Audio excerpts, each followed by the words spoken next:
నమస్తే అండి. I'm doctor Muralikrishna కొండ, consultant neurologist and headache specialist at Muralikrishna headache and neuro care, KPHB road number 1. ఈ రోజు మనం రెసిస్టెంట్ మైగ్రేన్ గురించి తెలుసుకుందాం. రెసిస్టెంట్ మైగ్రేన్ అంటే ఏంటి? యూజువల్ గా 2 నుంచి 3 రకాల మైగ్రేన్ ప్రొఫైలాక్సిస్ మందులు వాడినప్పటికీ 50% సిమ్టమ్స్ కూడా ఇంప్రూవ్ కాకపోవడం. అంటే ఇదివరకు నెలలో 10 రోజులు తలనొప్పి వచ్చేది, ఇప్పుడు కనీసం నెలలో 6 రోజులు కూడా 6 నుంచి 7 రోజులు వస్తుంది. లేకపోతే తీవ్రత కూడా 50% కూడా ఇంప్రూవ్ కాలేదు. అలాంటప్పుడు దీన్ని రెసిస్టెంట్ మైగ్రేన్ గా కన్సిడర్ చేయాల్సింది. ఇదివరకు పెద్దగా ఇంజెక్టబుల్స్ అవైలబుల్ ఉండేవి కానీ ఇప్పుడు బాగా ఇంజెక్టబుల్స్ అవైలబుల్ అయ్యాయి. దాంట్లో ముఖ్యంగా మోనోక్లోనల్ యాంటీబాడీస్ అనే ఇంజెక్షన్స్ వచ్చాయి. ఈ ఇంజెక్షన్స్ నెలకు ఒక ఇంజెక్షన్ ఇవ్వడం ద్వారా, ఎరెనుమాబ్ అనే ఇంజెక్షన్ మన ఇండియాలో ఇప్పుడు అవైలబుల్ ఉంది.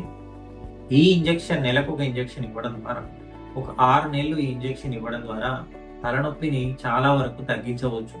ముఖ్యంగా working women, work class women, తర్వాత software engineers, IT professionals, daily job వెళ్ళే వాళ్ళు, వీళ్ళకి ఇది బాగా సూటబుల్. ఎందుకంటే రోజు టాబ్లెట్స్ మింగడం అనేది కష్టం కాబట్టి నెలకు ఒక ఇంజెక్షన్ తీసుకోవడం ద్వారా ఈ తలనొప్పిని ప్రివెంట్ చేయవచ్చు.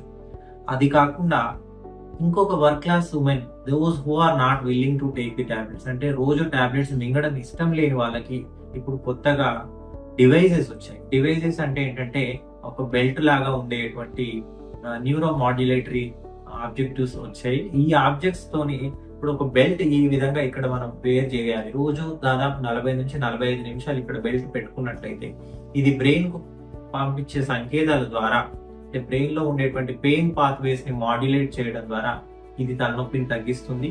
ఈ డివైజెస్ కూడా ఇప్పుడు అందుబాటులో ఉన్నాయి. ఇది already US FDA, food and drug administration of US already approve చేసినటువంటి ఈ డివైజెస్ అందుబాటులో మన ఇండియాలో ఇప్పుడు అందుబాటులో ఉన్నాయి. ఆల్రెడీ చాలా పేషెంట్స్ వాడుతున్నారు and there are some benefits also there. Thank you.